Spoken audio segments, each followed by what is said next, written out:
Guys, I started out one of them bad boys right there. Shout out all you guys watching today. Appreciate it very much.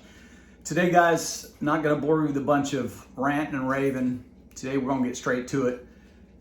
Today, guys, I want to commemorate a good friend of mine who I just reconnected with. Well, I say a good friend.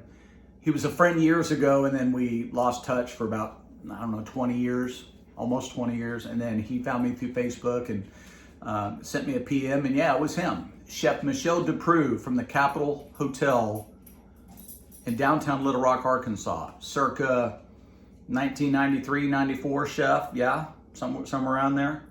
He used to have a saying. He was a really good-looking younger French guy. I was in my late 20s. He was probably in his mid 30s, and all the girls just loved him. He had the beautiful accent, kind of like Radio Jonesy. All the girls love his accent, the Australian. Well, this guy had a French accent. Really good-looking guy, dark-featured, very sculpted jawline, the whole deal. But he was a hell of a cook. And guys, he used to have a saying, clean hands and a good pan. So guys, today we are going to show you a dish. Chef, I don't know if you're going to remember this, but this is a dish that you were cooking one day at Ashley's, the restaurant there at the Capitol Hotel. And I asked you if I could come behind the line and watch you do it. And we sat there and drank Kirsch. Do you remember? I hope you remember that because I'll never forget that. I was supposed to go to Casanelli's for dinner that night. And we wound up skipping dinner, you and I. We went up there. We had drinks for after dinner. We never even ate dinner. So, Chef, this one's for you. Chef Michel Duprou, welcome to the Barbecue Rockstar. For the rest of you freaks watching this, I love you. Let's get to cooking. Okay, guys, so for this prep, what we're going to do is we're going to take those chicken breasts. Now, these are marinated in our organic Italian vinaigrette. Okay, and they've only been marinating about an hour. I'm not trying to cook them. We're just trying to get a little lemon flavor in there because that is going to be the overriding theme of our chicken, grilled chicken over angel hair pasta. To accentuate that, we're going to have our garden fresh flavors, guys. We've got a big, beautiful organic green bell pepper. Got a couple of Roma tomatoes there. Love tomatoes and everything. Of course, some fresh garlic. We've got some beautiful multicolored small bell peppers there. One fresh jalapeno. We have shallots. That is going to be for our, basically our garnish. It's going to go over the top. Our sauce, guys, is going to consist primarily of heavy whipping cream, fresh lemon and zest, and good quality butter. We're going to make that to a sauce. We're going to reduce that down. We're going to put that over our pasta once it's cooked. We're going to zest the lemon over the top, add the chicken breast, and put the garnish around. And that is going to be our dish. And it happens just like this.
Main thing here, guys, is get your shallots about the same size as your garlic.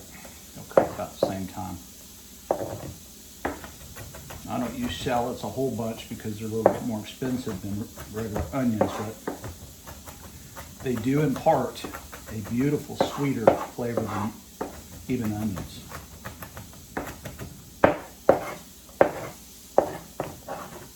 We'll just add that to our little terrine here. And we'll keep going.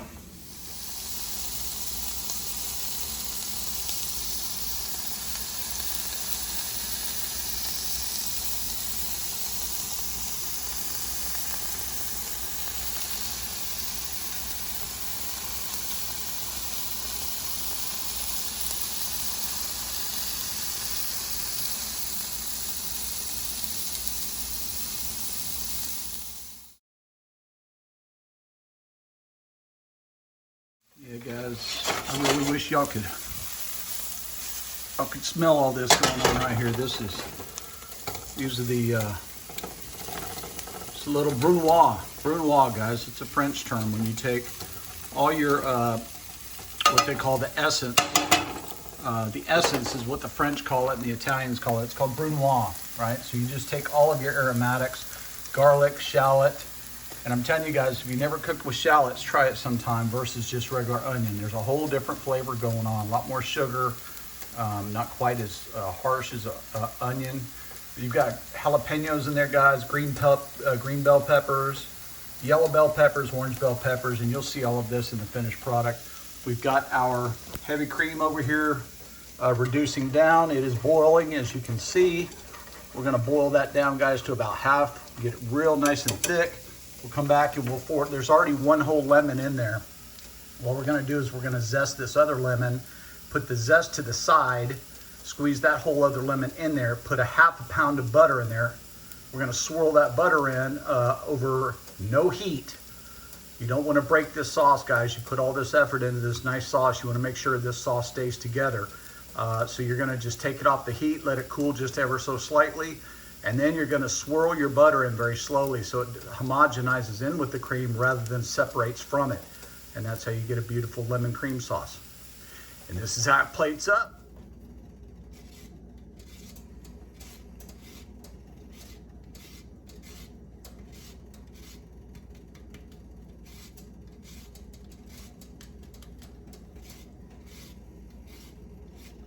The Italians, guys, they have the old school, well, I don't know if it's Italian or Sicilian or hill country Italian. They call this the parfum d'elegance, or maybe that's the French. I think that's the French that say that. Parfum d'elegance. What that means is when they take lemons and they zest them, and then they'll go pick wild flowers from their garden, and they will tear those ever so gently and put those into the dish, into a sauce. Typically, it's going to be your lavender and honeysuckle flowers that they do that with, which are edible and quite sweet. So they may put a little clover in there as well, which is also sweet. But anyway, that's how we put our sauce together, guys. All right, guys, we're going to squeeze the lemon into our hand so we can try to keep as many of those seeds out of our sauce as possible. If you get a few in there, you know, it's not the end of the world. It's really not. You just want to try to get those seeds out of there if you can. If you come across the seed, that just means that that they're using real lemon and not a lemon juice. Like, see, there was a seed, it was stuck to my hand, now it's in the sauce. Sometimes you can fish them out, like I just did there. Sometimes you can't, but it doesn't matter, it's all good. Back in a minute.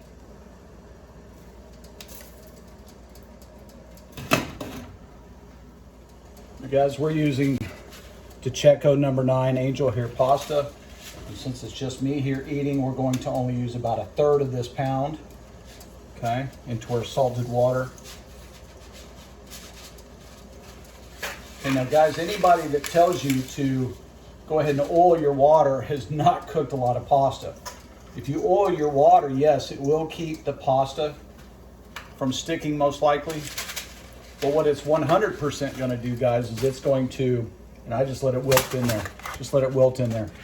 What it's 100% certainly going to do, guys, is it's going to prevent your sauce from adhering to the pasta. And that's why you're making the pasta. Back in a flash.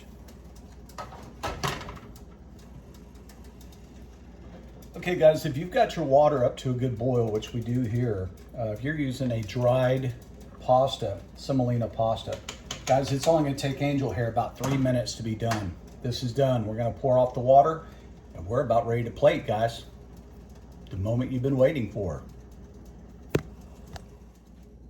Okay guys, we have turned off the fire actually on our cream sauce.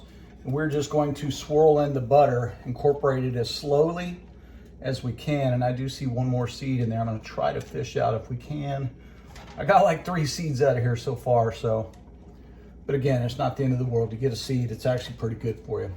Not good for your dogs, because I don't know if you guys know, but apple, orange, and any citrus seeds do have a small amount of arsenic, as does the pit of a peach. So I don't suggest ever crunching down on the pit of a peach. Now guys, this sauce is starting to homogenize a little bit, starting to come together, right? And I'm gonna keep it moving, okay? Just making sauces, guys, there's a science to it, to have a homogenized sauce where it's nice and creamy and velvety. You know, the French, for example, they perfected the saucier line, you know, in the restaurants in France back in the 1600s. They learned that when you use butter and fats, you have to incorporate them slowly, one piece at a time, so that you can get the desired outcome. Okay, and we're just finishing up here. And this won't quite be a half a pound of butter, guys. It's more like a third of a pound of butter, because the sauce has reduced down to almost nothing, so which is what we wanted. We didn't want the water in that cream. No, we didn't want that. We wanted the solids, which is what we've got. And then because we're using this good, high quality, high butter fat butter, this sauce, guys, is gonna be beautiful. Okay. So we'll be back here. We're gonna plate all this up, guys. Now remember, I'm gonna microwave my plate. You guys remember in a former video, I kind of gave you, oh, there's that seed. There's that seed. Did we get him? No, we didn't get him. Damn it. He was trapped on the butter log. Guys, you'll remember that I told you guys to always microwave your plate right before service, and that will ensure that you keep your food warm. I put a lot of effort into this meal, and I want to present it to you guys. You guys are my dinner guests tonight. I want to present this to you just like if you were in my house. And guys, really and truly, that's what this channel is all about, is me sharing, you know, a dish with you just like if you were here coming to dinner at my house. So we're gonna go ahead and finish this sauce, guys. It should be ready here in a couple of minutes. We'll plate this up. We'll be back for the final reveal. Thanks for sticking around.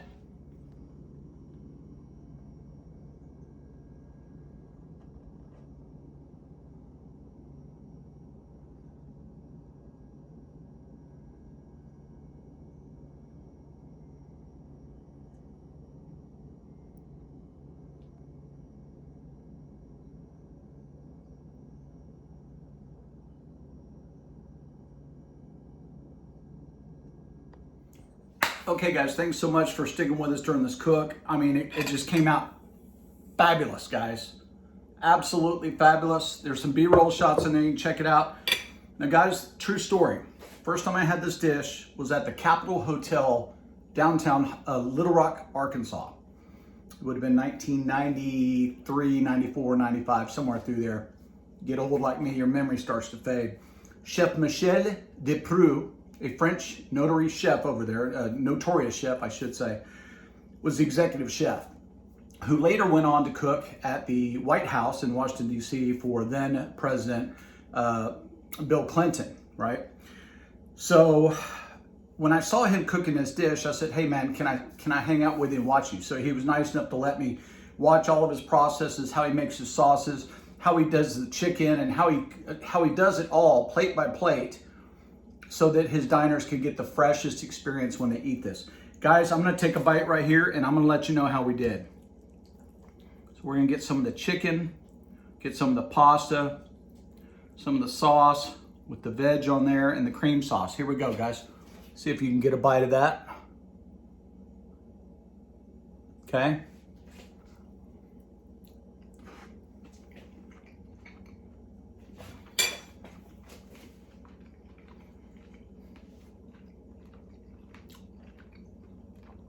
Shut the front door. Guys, if you don't mind me saying, I stuck my foot in this one. As the old Southerners would say, boy, you done stuck your foot in that one. Guys, the flavors are, oh, I'm getting chills. I got to get another bite, guys. I know y'all don't believe me, but this stuff here, next level. Next level. And Michelle DePrue, if you're watching, chef, you're like the real chef. You know, I hope that I did this right, and I hope that you're not mad at me, but dude, this stuff here is just, so again, guys, okay, we're getting some of the cream on there, right? The tomato, the vegetables.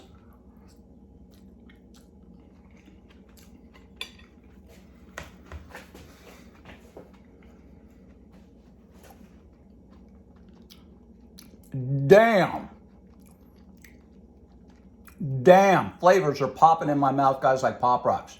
Guys, thanks again for hanging out with us today, Barbecue Rockstar. If you want to see this and more videos like this one, I should say, mouthful of food, sorry about that. Hit that like and subscribe, man. Hit that bell icon and hit all notifications so that next time we pop up, boom, we'll come up on your feed. We're just trying to do the best we can. And again, guys, it's like you guys are guests at my house. If you were eating here, I want you to experience it just like if you were actually here. So other than smell-o-vision, this is as close as I can give you. Guys, thanks so much. We appreciate sharing our stuff with you, and we love you. Until we see you again, Barbecue Rockstar out.